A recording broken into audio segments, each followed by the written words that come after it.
Makanya Allah Subhanahu wa taala mengatakan dalam ayat lain, "Inna hadzal Qur'ana yahdi lillati hiya aqwam." Sesungguhnya Quran ini memberikan petunjuk kepada jalan yang lebih lurus. Sekarang coba kita lihat ya. Dari cara pembacaan seperti ini kita lihat nih, kita ambil pemahaman yang lebih menyeluruh dulu ya. Quran ini dimulai dengan perintah membaca. Iqra bismi rabbikal ladzi khalaq. Dan diakhiri dengan ayat al-yawma akmaltu lakum dinakum wa atmamtu alaikum ni'mati wa raditu lakumul islam dinan. Hari ini telah kusempurnakan agamamu. Ya kan? Dan kusempurnakan juga nikmatku kepadamu. Dan aku ridho Islam sebagai agama. Bisa dipakai kapan saja. Iya. Dalam keadaan apapun. Nah, jadi kan dimulai dengan perintah membaca, ditutup dengan berita penyempurnaan. Bahwa sebagai teks ini sudah sempurna semuanya.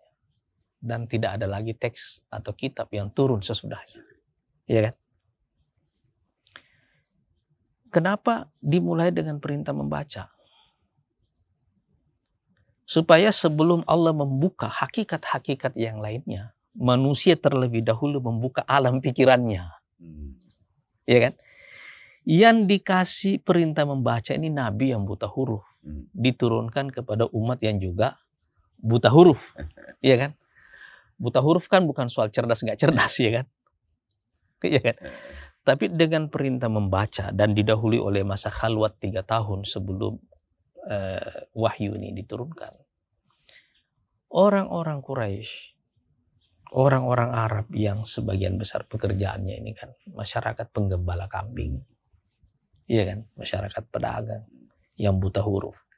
Dibuka terlebih dahulu alam pikirannya.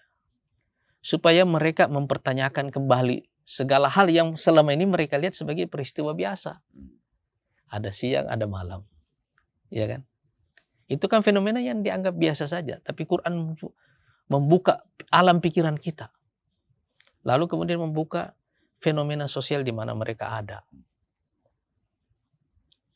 Kenapa ada orang yang jadi budak? Ya kan?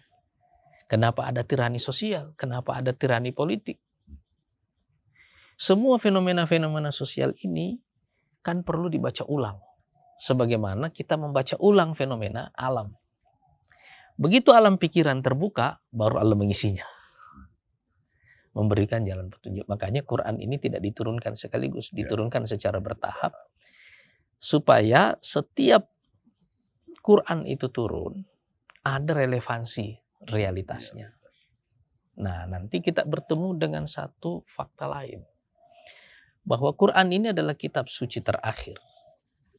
Nabi Muhammad adalah nabi terakhir. Tapi kan terus ada pertanyaan.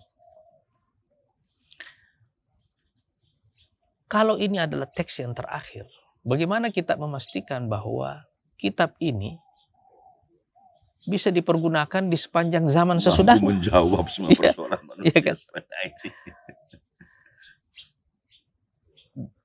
Kapan kejadiannya kiamat kan kita nggak tahu. Iya kan? Sudah dikasih tahu nih bakal kiamat. Ya, Ada kiamat. bakal ada kan? Kita nggak tahu. Tapi sejak teks ini dihentikan di sini, manusia kan terus-menerus berubah. Contohnya misalnya, berapa sih jumlah manusia zaman Nabi itu? Sedikit lah. Saya juga tidak tahu persis ya, tapi kira-kira penghuni planet itu dalam salah satu catatan, itu sekitar 100-an juta lah kira-kira penduduk. Ya kan tidak pernah ada sensus yang benar-benar di zaman itu kan ya. Tapi katakanlah itu benar. 100 juta di zaman itu 1.500 tahun lalu. Sekarang sudah berapa? Kan 7 miliar lebih kan manusia kan?